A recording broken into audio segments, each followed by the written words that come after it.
I'm here to tell you what I believe in, what's from my heart, and what I am, okay?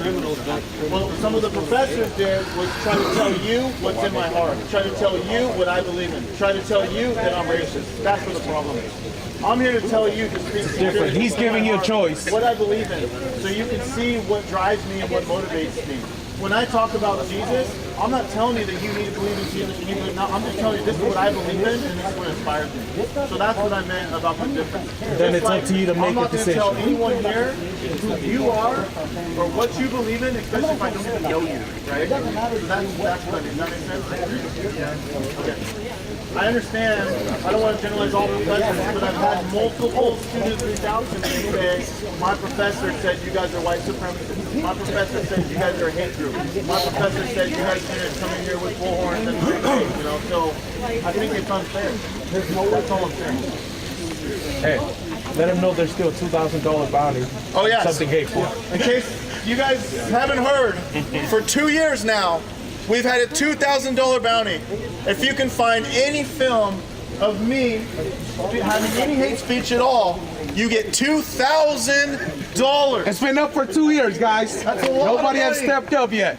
Not stepped up, they haven't found it. People have tried. They've tried their hardest. Okay? Make sure, hey, tell all your professors, if they said that I have hate speech, tell them, hey, you can win $2,000. Tell them to get the evidence. That's all we got to do.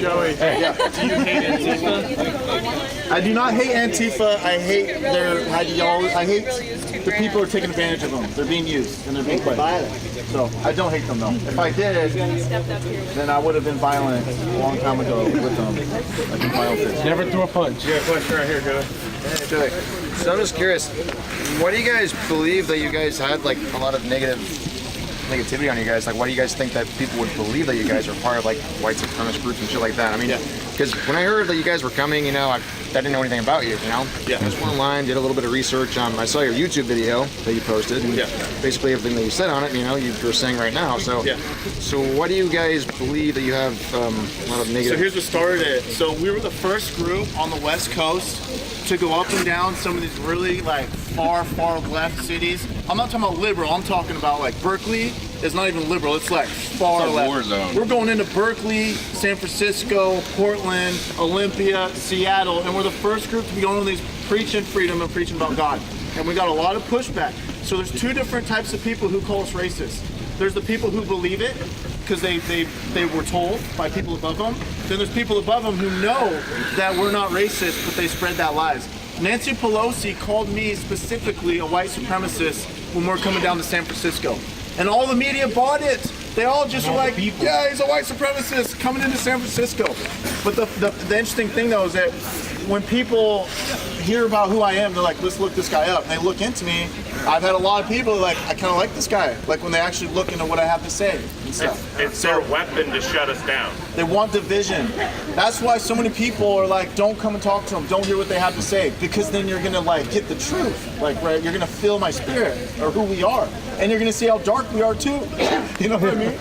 I don't think even the furthest left people are intending to divide or to break society. I think everybody is trying to fix things and trying to do things that they believe those in power is right.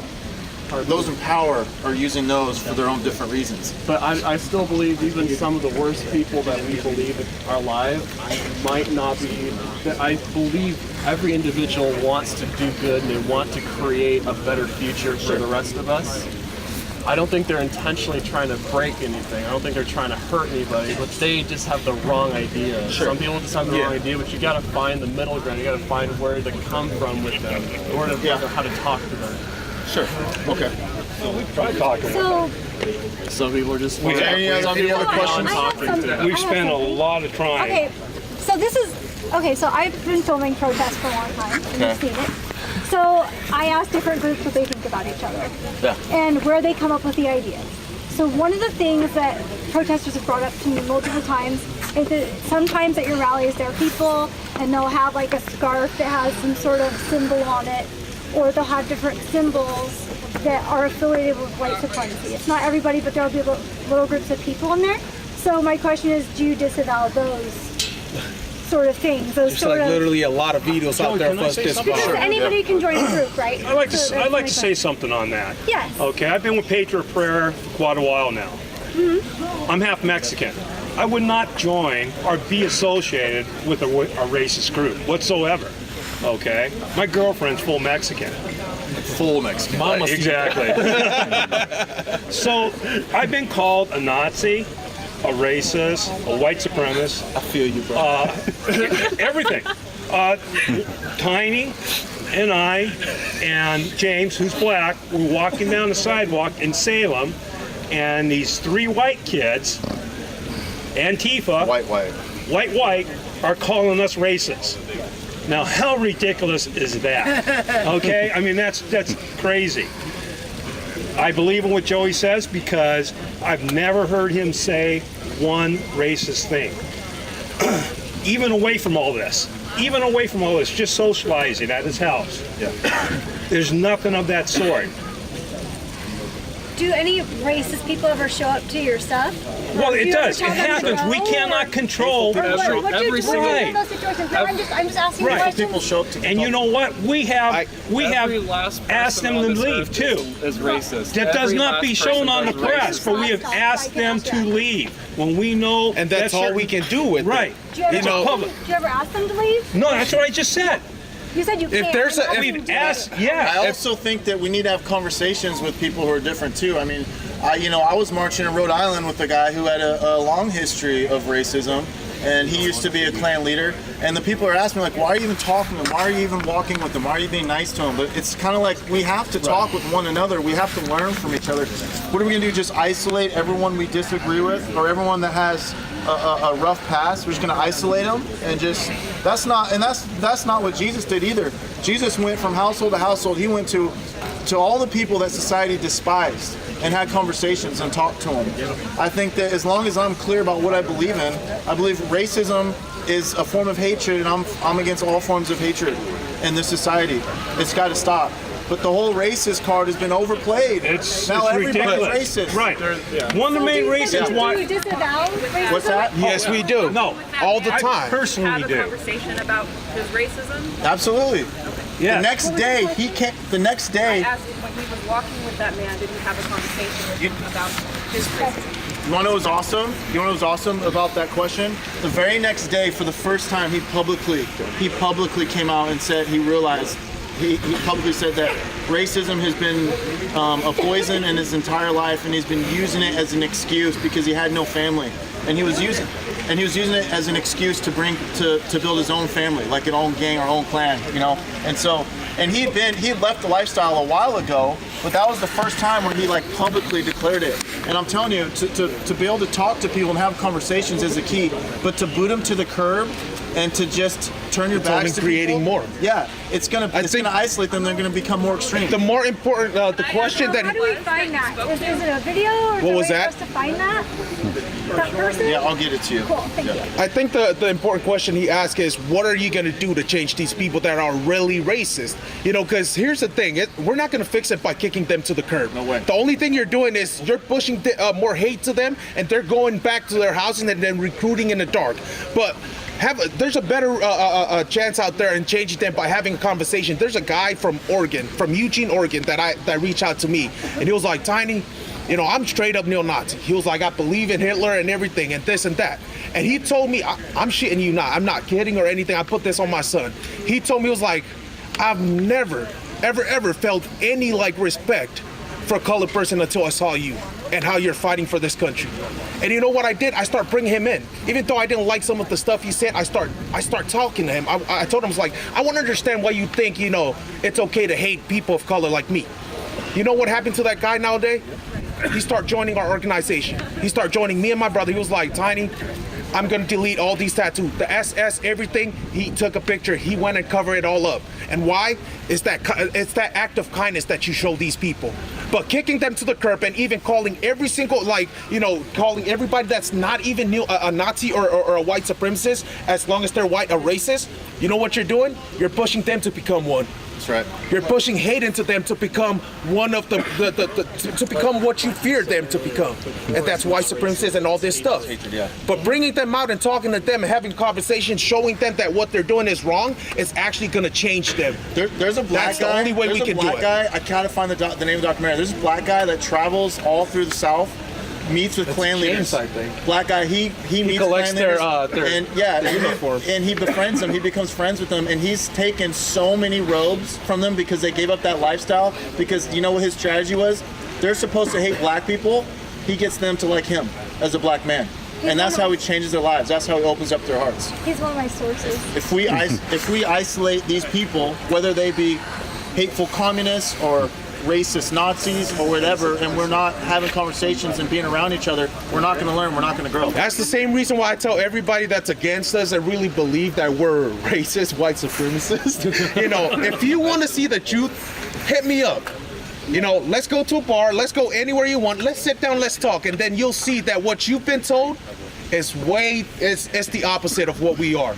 You know? I'll take it up a May I ask you a question about How do you guys violence? feel then about the president? Because he spits out a lot of really bad racist rhetoric. That's how he drives a lot Like of what? his base. What's your example? What he says about Mexican Americans and slavery rapists and things like that. No, he didn't say that. He didn't say that. Quote by quote, what Donald Trump said is, Mexico is not sending their best people. They're sending rapists and drugs, which is true. You know how many people, how many females that try to cross the border illegally get raped by the people that they cross over with? You know how many, like where most of the drugs in the United States comes from? It comes from across the border. So that's what he's saying. But if you listen to it, he said they're not sending their best people. That's like saying he wants them to send their people, but send the right people that wants to work and wants to live the American dream. That's exactly, because if you look at it, he's not even anti-Mexican. He's not anti-immigrant. His wife is an immigrant. Well, what about asylum seekers and how many people? I mean, most people who go through ICE are people of color. I mean, most people who go into that facility are.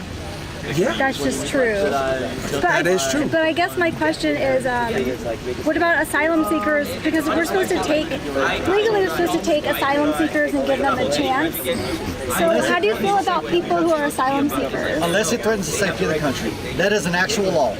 Yes, that is an actual law. But if it threatens the safety of the country and the people in America, the citizens of America, then we cannot allow those people to come into this What if well, what's the interpretation of that? You mean as individuals or as a group? It could be groups or individuals. Most of the time it's individuals. So are you saying we should just let all the asylum seekers in? I'm Because only here's the asking problem. questions. I I'm can only just asking questions. okay. I like what you're saying, but here's the problem with that. I can be a really hardcore gangbanger, like a criminal. I've killed people in Mexico. I can just show up and be like, hey, I'm here to seek asylum. So And then what's they're just gonna take me in. That's wrong. So what's a humane way to keep families, right? Because, for instance, Let's fix the border, stop the illegal immigration coming in and everything, and let's do it the right way.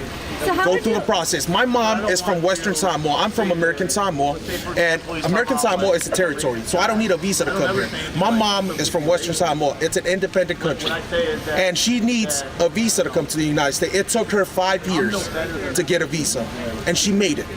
And you know, for people to just come over like the poor like that, it's like they just spit in her face that she tried to did the right thing, and there's people that are cutting through the legal process just to make it easy for them to get here.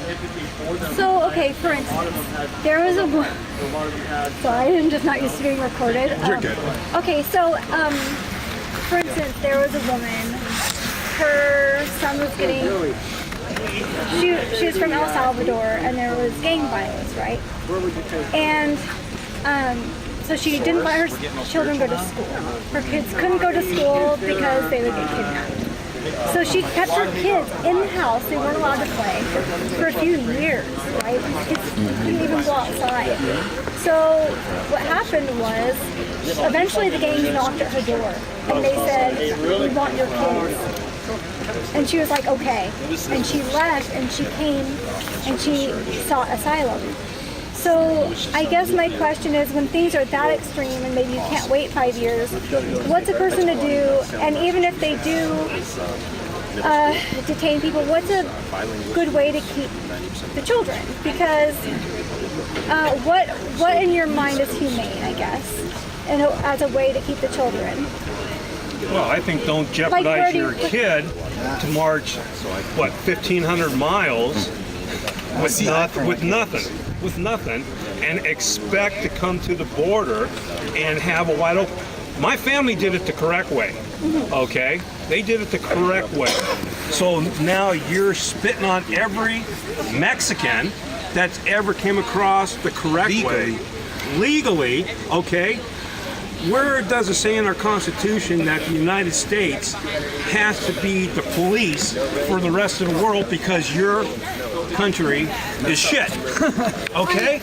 That's not our problem. And But I'm here's the speaking, thing, you know, and I'm what- speaking okay, as a like, Mexican American. to answer your Okay? question, Yes. with the female, you know, I can also like put it this way. You know, we don't know what really happened or anything. You know, somebody can always make up a story and come to the. But what I'm saying is, do it the legal way. Simple as that. Go through the process. You know, and But just seeking talk to asylum somebody. is legal.